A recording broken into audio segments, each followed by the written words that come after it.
You are listening to Small Business Straight Talk with your host, Amber De La Garza. Amber is a sought-after coach, trainer, speaker, and writer who gives small business owners the straight talk on productivity, time management, business systems, leading your teams, strategic decision-making, and mindset. No BS, fluff, or overused jargon. Just actionable strategies to get results and succeed in business. And here is your host, Amber De La Garza, the Productivity Specialist. Welcome, and thank you for listening to the Small Business Straight Talk podcast. Today is episode 337, Streamlining Operations Using a Fractional Chief Operations Officer and the Entrepreneurial Operating System with Raquel Castillo.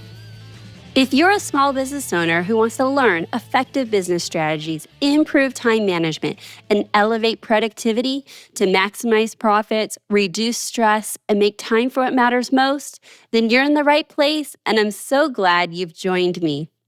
Today, I'm looking forward to you meeting our guest, Raquel Castillo.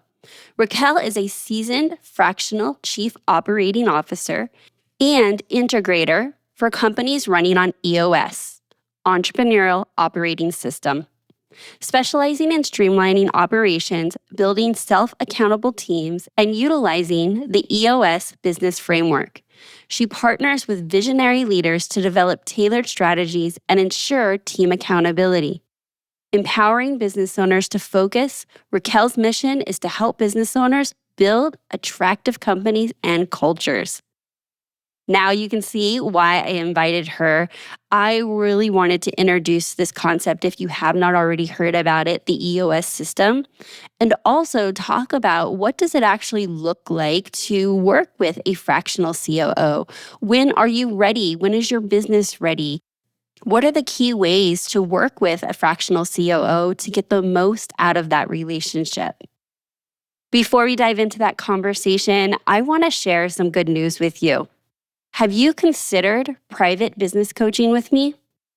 If you have, great news. Starting in September, for the first time in several years, I have one new opening for a private coaching client. So if you've been thinking about it, you've been on the fence, or maybe you've just tuned into the podcast and you are looking to partner with a business coach, then this is for you. If you're ready to invest in yourself and your business this year, get equipped with the coaching, tools, and accountability to help you achieve those goals. If you're looking for a partner that will help you maximize profits, reduce stress, and make time for what matters most, then I invite you to schedule a discovery call. You can learn more about my coaching program by heading on over to amberdelagarza.com/coaching. And there you can schedule a discovery call for us to chat. It's just a conversation to see if the next right step for you and your business is business coaching. And now, let's meet our guest and get to the straight talk. Welcome to the podcast, Raquel. How are you today? Good. Thank you for having me, Amber. Absolutely. Well, I want to dive in, and I would love for you to share with us how you became a fractional COO, and why do I get to talk to you all about that and the EOS system today? Yeah, absolutely. So great question. I was a full-time COO before I became fractional. So my advice to anyone who wants to go the fractional route, whether it's a COO or a fractional marketing executive, fractional is becoming very popular right now in the business world. And all that means is a part-time executive or a part-time employee for somebody at the executive team. And so it's another word for part-time. But how I got started was I was a full-time. So if you're going to go fractional, I suggest getting some full-time experience in that role first. And I was a full-time COO for a manufacturing company. And ultimately, what made me want to go fractional was we actually hired a fractional marketing CMO, fractional marketing officer in our company. And he's also a really good friend of mine. And we saw how it worked fractional for 2 years.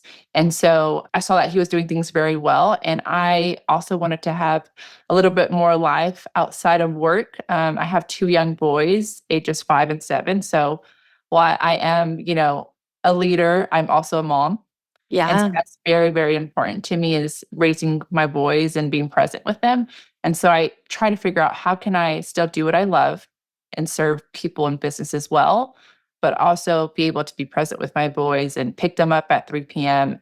So that's my big why of why I went fractional. I have a strong work ethic, but I also Yeah. family too. So that's my why. Yeah. I love that. And so you did say employee. So I would have assumed that fractional COO, CMO are contractors.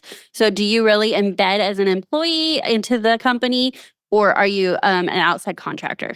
Yeah, that's a great question. So I am a contractor 1099. So I'm not a W-2 employee. So and please check with your state on what the compliance is there. I will say that.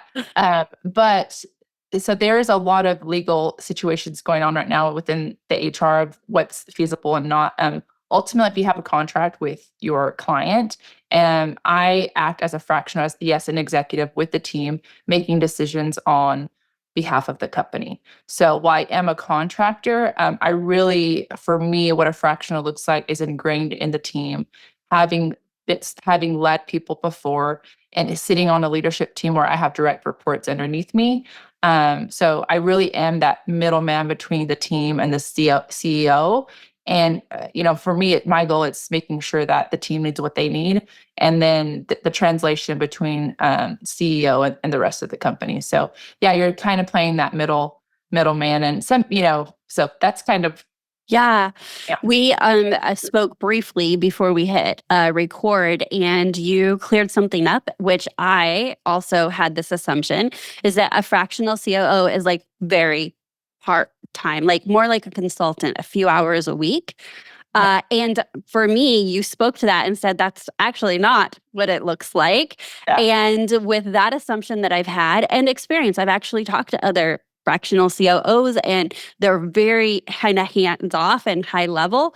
My take on it was I just don't know how much value that brings to the company.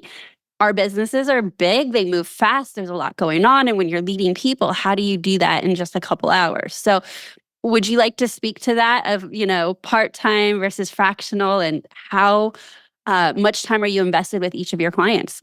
Yeah, absolutely. It's a great question. And I will say I'm gonna talk always on experience and my experience. So other fractionals may do it differently. This is personally how I pursue clients. And so for me, you talked about consultant, and I kind of have something that I intentionally built out of like, hey, a consultant is, hey, I'm going to tell you something, I'm going to advise you, and then you go do it. So the service is a you do it type thing. And then if you think about a fractional, I'm going to do it with you. So I'm going to be hand in hand and I'm going to do it with you. And then, or, kind of like done for you type thing where I'm getting the business plan and actually executing that business plan. And so to answer your question about how many hours I put in, that was another reason why I went fractional, is because I left the hour mentality behind. Right. So I focus And good on. for you. Yeah, thank you.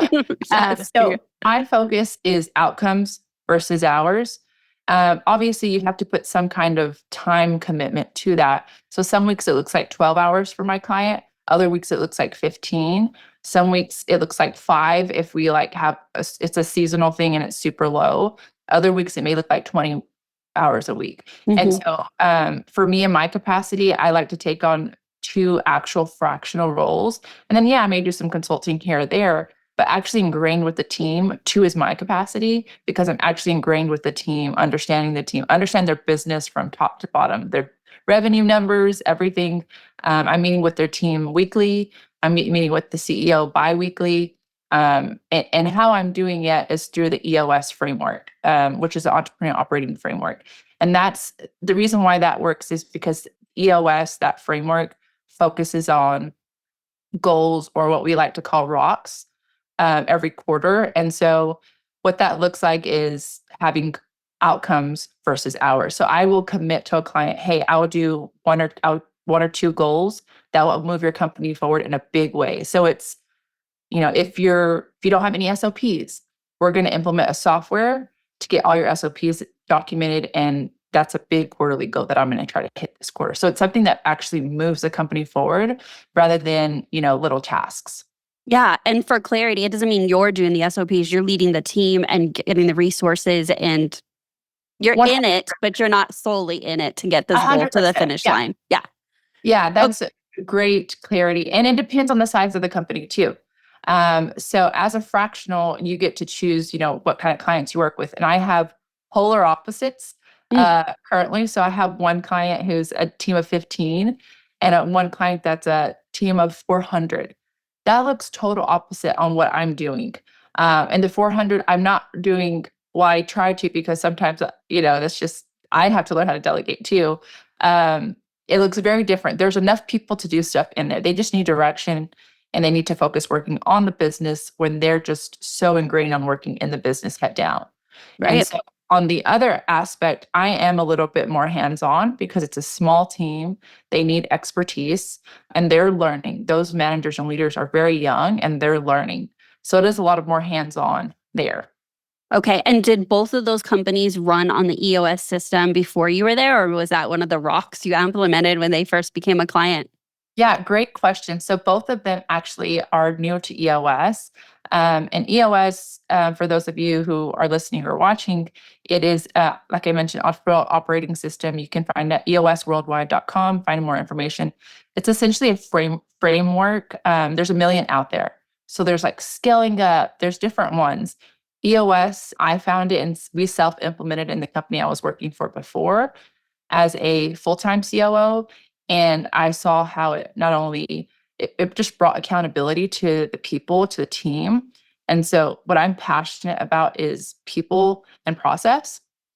And the EOS was really a framework of how to do that. So there's like 6 key components in EOS. One is vision. So having the vision, not just a year out, not just 3 years out, but really working backwards of, hey, let's build our 10-year vision out, our 3-year, our 1 year. And then this is where it comes into play of, okay, if you just set a 1-year goal, you're likely not going to hit it. So let's create 90 world days, quarters, to get some big things done. And then we check on those goals weekly with a weekly meeting. And so we call it a level 10 meeting in the EOS world. And so, sorry, what was your initial question? No, that's it. I was just wondering about, I keep going. I want to hear all about the EOS because I don't know that everybody knows what that is. And that's kind of, you answered my initial question and then segued into the EOS system. So there's 6 key components and you've talked about a couple of them. So processes, people, vision. Yes, vision. And then there's data.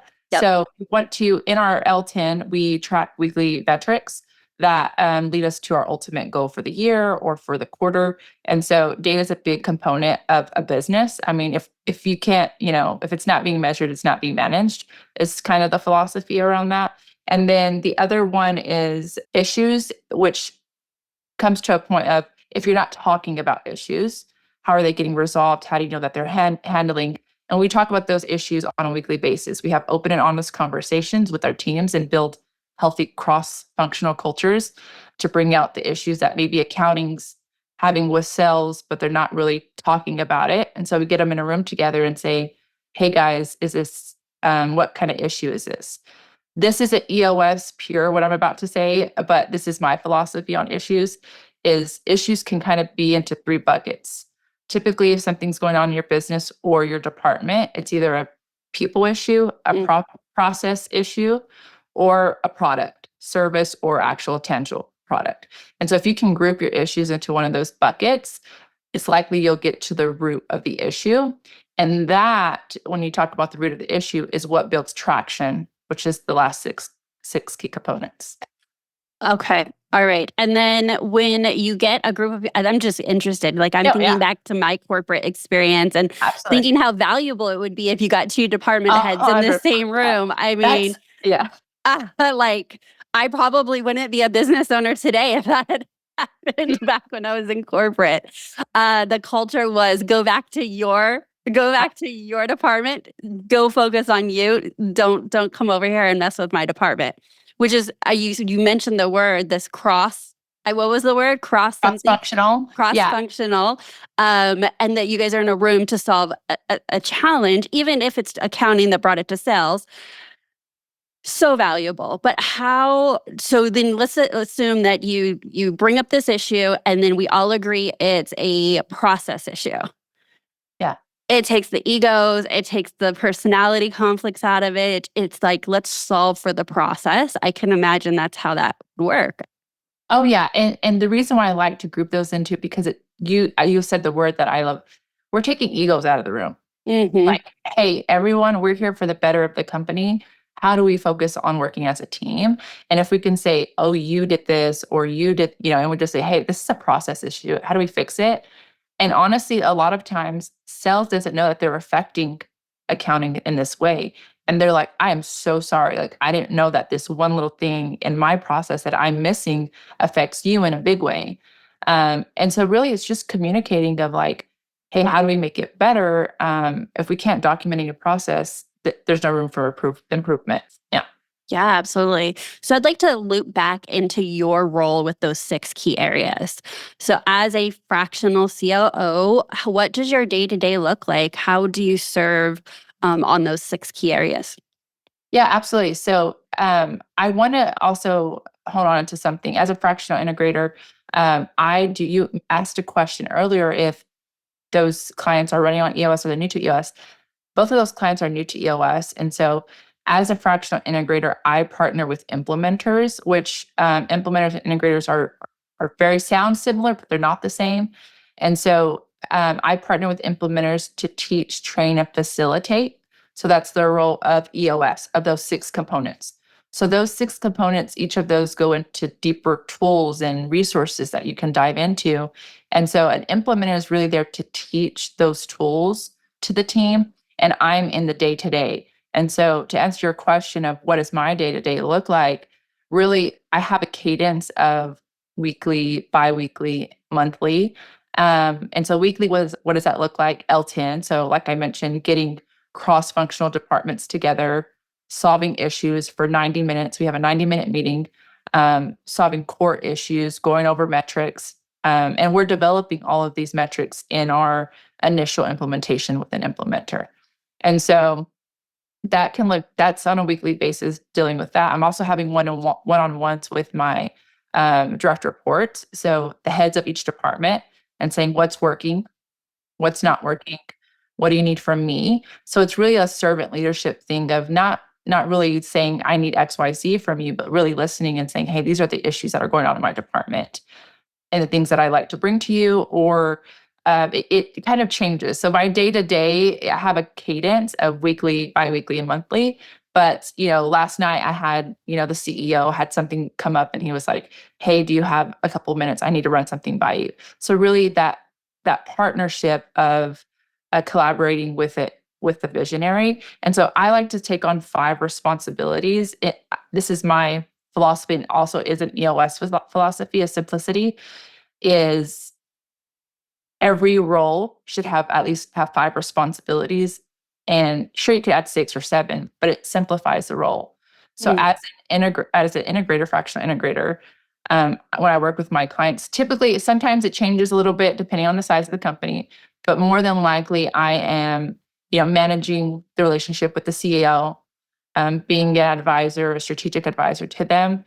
Second is sometimes special projects. So they might have a cross-functional special project of implementing a software or, some kind of big process. So that's something. And then ultimately responsible for executing the business plan, which also includes looking at the P&L and the P&L results. So I will take responsibility for that. Not that it's mine to like do the P&L or, but just assess the P&L and say, hey, what's going on here, and make sure we get to our goals. So those are just a few of the key elements that I kind of take responsibility for. Yeah. So I just want to clarify for our listeners. So we did start talking about fractional COO. And then in the EOS system, it's also called a fractional integrator. So Yes, you switched back and forth naturally. Okay, yeah. But we knew that was going to happen in this interview. So if you're not operating on the EOS system, you probably are looking for a fractional COO. Inside the EOS system, the title is fractional integrator. Correct. Okay, I want to talk about the role between you and the CEO. So the CEO is who brought you in, I'm assuming. So what pain points did they have, and how connected are they to the business once you are the middle between management and lead of departments and then the COO or CEO. Yeah, absolutely. So that usually the CEO is the one who brings me in. Or it's an integrator who's a full-time integrator and they're looking to exit and maybe having someone come in to help them while they look for the next person. So usually it's the CEO that I will talk with. And how that looks as far as their relationship, my goal is to get them out of the weeds. Typically, the problem that we're solving is they want to focus on sales, on high level thinking. They want to work on their business. And right now they're working in their business, focusing on, sometimes they're actually head of other departments. So sometimes they may be, in the weeds of sales all the way to like the manager level. And so what we're trying to do is elevate them and try to get them to let go of their business while still, you can have a pulse on your business. That's not what we want. And so to every CEO that looks different, but typically it's, hey, I'm good at selling. I'm good at bringing the business in, and that's what I want to focus on. But I need somebody who can run the day-to-day. And typically the CEO isn't, they're what we call in the CEO, in the EOS world, a visionary. So CEO, visionary, same kind of concept. But typically they are idea thinkers. They have a million ideas going at a time. And so what you need is not only a operations person, but someone that can manage that relationship to say, hey, remember we have these goals in mind. Remember we're working on this. So I hear what you're saying, but let me take that down to say we'll work on that next quarter. Or let me take your ideas down and discern them and say, no, not now. So you need somebody who could push back, but also who can drive innovation too with those ideas. So yeah, most of the time their pain point is they want to get out of the tasks and they don't know, day to day, they don't know how to run a business. They love their business. Right. And a lot of times they aren't, they don't know how to manage their people either. Right. So do you work as an integrator if there's no implementer, or is it like a team? Like that's a given. If you're coming in, there's also an implementer coming in. No, the answer is no. Sometimes my desire is to always work with an implementer. It works best that way. I self-implemented in a business running on EOS, and it's so much better with an implementer, so much better. So I would say that's like me wearing another hat, right? So it's like the COO taking on COO and head of marketing. Mm-hmm. So it's taking on another hat that doesn't allow you to see clearly. And it's allow you to have a kind of be that tiebreaker essentially. So, but I do work with clients who have already implemented and they're past and needing an implementer, and we don't need an implementer. So I will work with both, but I prefer working if they have an implementer. Now, for companies not running on EOS and are just looking for a fractional COO, that's a whole different thing of, hey, we don't have to, EOS is a tool in your toolbox, and it will definitely make your business run better. And so for that aspect, it's like, yeah, I don't need an implementer because we're not implementing anything. We're working together here. Yeah. Okay. And what size business? Is it revenue? Is it team size? What indicates that a business is ready for a fractional COO integrator? At what level or what challenge? Like, how do you determine that? Yeah. In my experience, it's definitely more of a revenue. So I would say anywhere past 3 million. And then I would say for personally me, it's like between 3 and 50 million I can work with. And then in the EOS framework, we say, a team of 5 to 250. Although I will say there's very successful businesses running on the EOS framework who are past 200 employees, and their business is working great. So that's kind of the range of employee size / revenue that I like to work with. My sweet spot of personnel is like a team of 10 to 150 is my sweet spot. Yeah.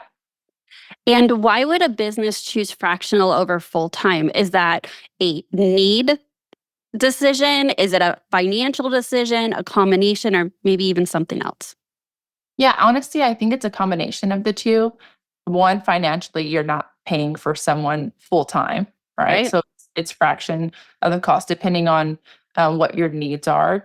And then also, I think it could be a strategy session. A lot of times, these owners have only done it themselves. They've never had a second in command, a COO, an Mm, integrator, if you want to call that. Those are all the same language. They've never had someone there. So sometimes when you go in as a fractional, when you hire a fractional, you might be able to elevate someone in the business.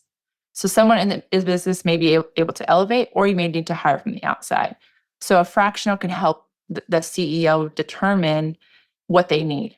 yeah. Hey, you've always been in the business. They don't know what it looks like to have some help. And Right? so it kind of gives them what I like to call like a guinea pig, right? To say Yeah. like, hey, help me determine what I need and when I need it. And so my goal personally is to work with companies for like 12 to 18 months and then graduate them and replace myself. So either they need someone full time and we can find that, or we can elevate somebody internal to say, hey, this person, like they're a gem. They just need a couple of training, they need some coaching, but this person you can elevate. And so once we see that around 9 months, then we can start working on coaching and elevating them if it comes from internal. Okay. You literally answered my question before I asked it. I was going to say, how long do you normally work with your clients? So that is perfect. So 12 to 18 months. So you go into that relationship knowing that that's a target to be solving this issue one of two ways. Yeah, absolutely. And I always lead with that. And my contracts are month to month.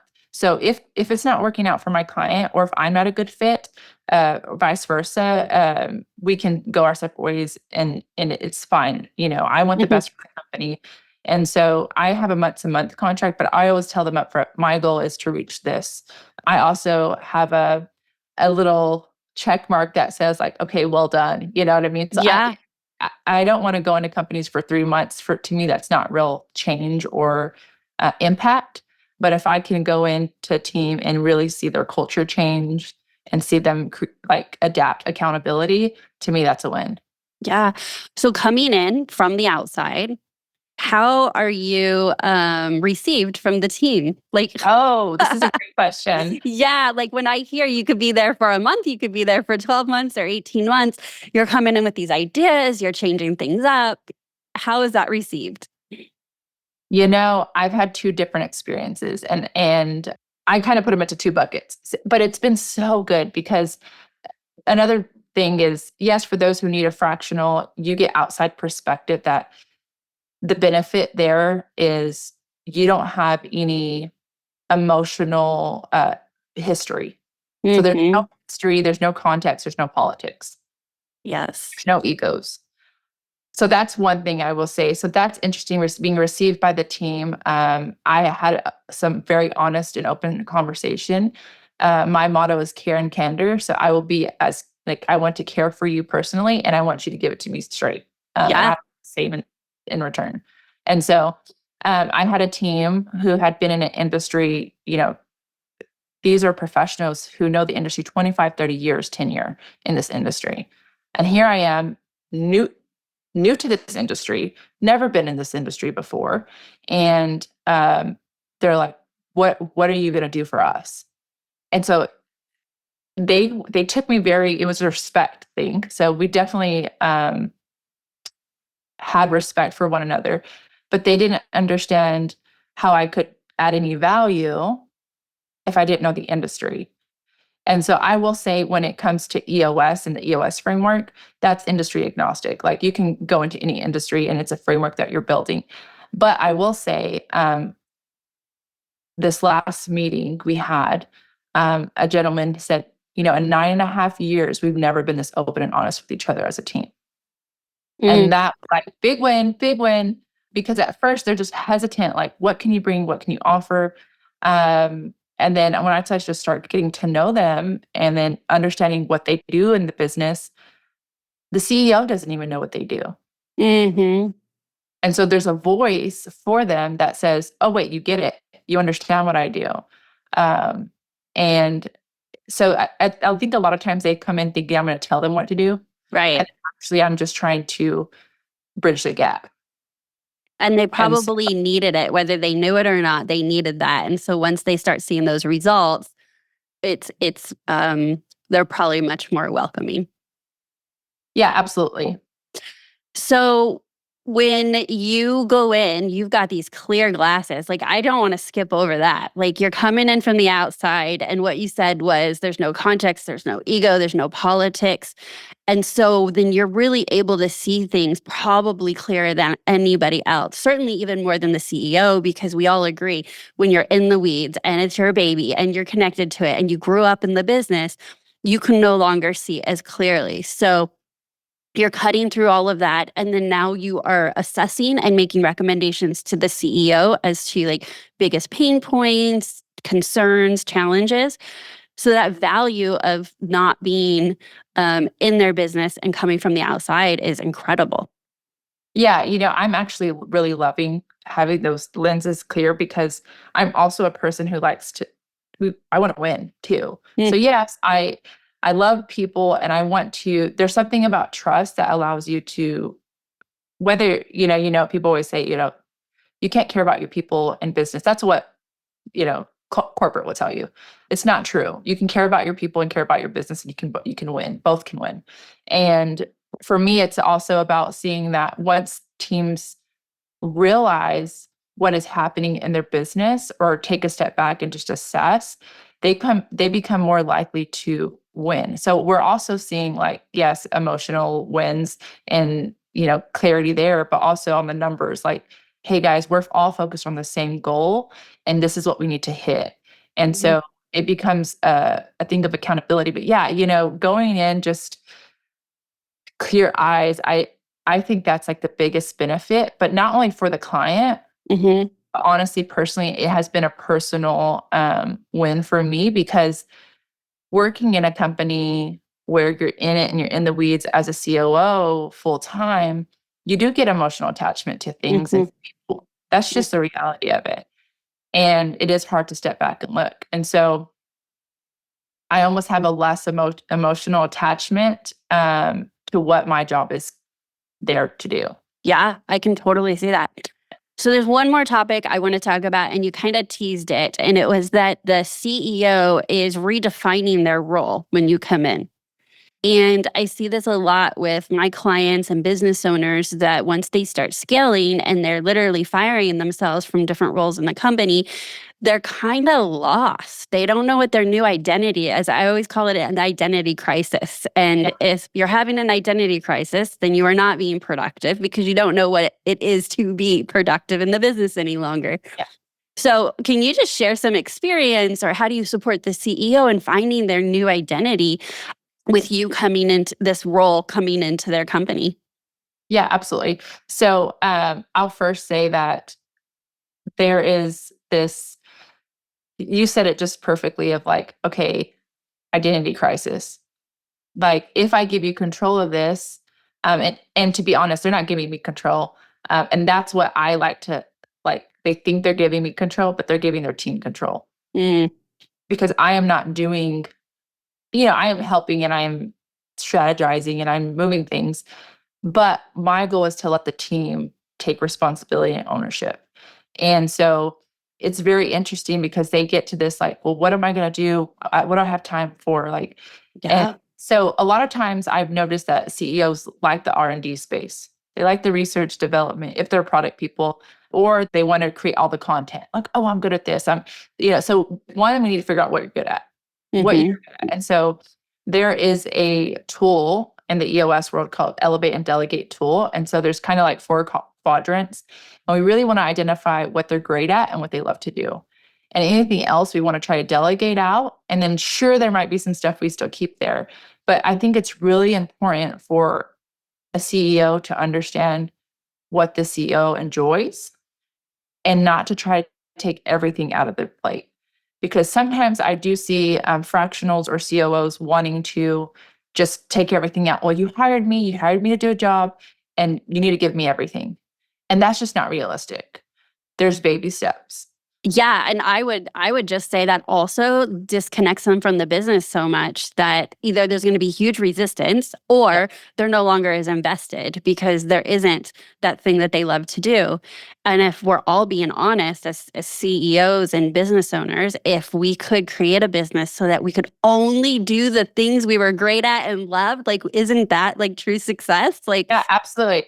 We call it in the EOS world, we call it the EOS life. So doing what you love to do, yeah.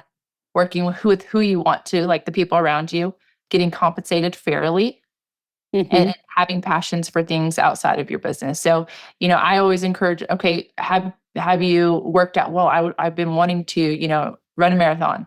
Okay, well, why don't you go do that? Why don't you spend some time and train to do that? And they're so focused on their business that they don't have passions for anything else but their business. And that's just not a healthy human. Right. And so trying to get them healthy, if the CEO is healthy, the people, the team are going to see that health, and they're going to do it in their lives. They're going to say, okay, this is okay to do. And so, yeah, that question is a hard one. I don't have the full answers there, but I will say you have to read the CEO and have Hmm. open and honest conversations and say, hey, if you have a really unhealthy CEO, your job is to help them get out of that. Yeah. Um, and if you have a somewhat healthy CEO, but just has too much going on, hey, can you relieve one thing this quarter? Work by quarters and say, hey, this quarter, can you give up one thing? And I think it's a process. I don't think it happens overnight. Yeah, I think you answered it beautifully. The fact that you even are like acknowledging it, there's conversation about it. Like, you know that as you're coming in, it's a delicate balance. And the answer often is it depends. And Yeah, that's an yeah, honest yeah. answer, right? It depends on the business size. It depends on how long you've been with the company. It depends on that business owner or the CEO and, like you said, their personality and their skill set. So I think the most honest, right answer was it depends. And thank you for sharing all of those different examples. Absolutely. Alrighty, so we have talked about fractional COO, we have talked about integrator and implementer, the EOS system. As we close out today, is there anything else that our listeners should know if they are entertaining the idea of getting top level management support and or interested in the EOS system? Yeah, I think if you're interested in either of those, if you're interested in building a better company, I say, explore the EOS, model. There's a book called What the Heck is EOS? And so it's literally like a less than a 2-hour read, and it kind of give you a framework, and it's really great. And then I would say if you're curious about hiring, a fractional COO, feel free to reach out to me. I am open and honest. And so even those who are exploring, not even looking, but exploring maybe going that route in their career, I am open and honest. I know people, I researched a whole year before I went fractional and made that decision. And I had so many people pour into me and say, hey, this is what worked for me, what didn't work for me. And so feel free to reach out to me on LinkedIn. That's usually where you can find me. Okay, excellent. And if they want to learn more about your services, just LinkedIn or is there And I your also have website and stuff? Yep. Yeah, I have a website. It's called theonlineintegrator.com. So I typically work with companies who are remote, and that's not always the case. So I'm based out of Texas. I have clients in San Antonio and in Austin. And so feel free to reach out to me there too. All right, excellent. Well, thank you so much for sharing your time with us and your expertise around this topic. Thank you, Amber.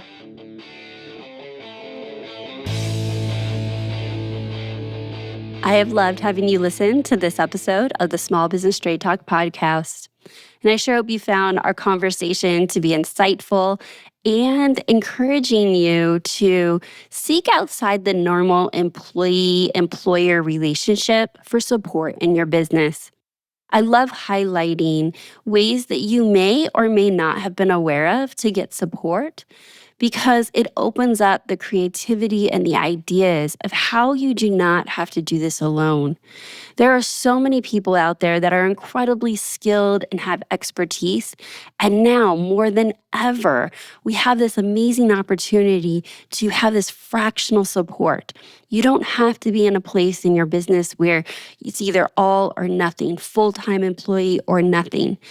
And That's an incredible opportunity that I want to ensure that if it's a fit for you and your business, that you're taking into consideration and taking action on those opportunities if it's a fit. No change, no change. Without taking action, nothing will change for you or your business. So whether it was having a chief operational officer fractional in the business, or perhaps you were intrigued with the EOS system, do research, take action, see what the next step would be to move you closer to those goals. And as a reminder, I have one opening coming up in September for private coaching. So now is the time to book a call. We'll chat now, we'll onboard you, and be ready to hit the ground in September. We have a long ways to go to finish out the year strong and definitely build tremendous amount of momentum for 2025. If you are looking for someone that can help you organize your thoughts, brainstorm strategies, improve your time management, delegate, lead your team, make the next best hire, then we should talk. Head on over to amberdelagarza.com/coaching. So that's my straight talk for today. Until next time, have a productive week.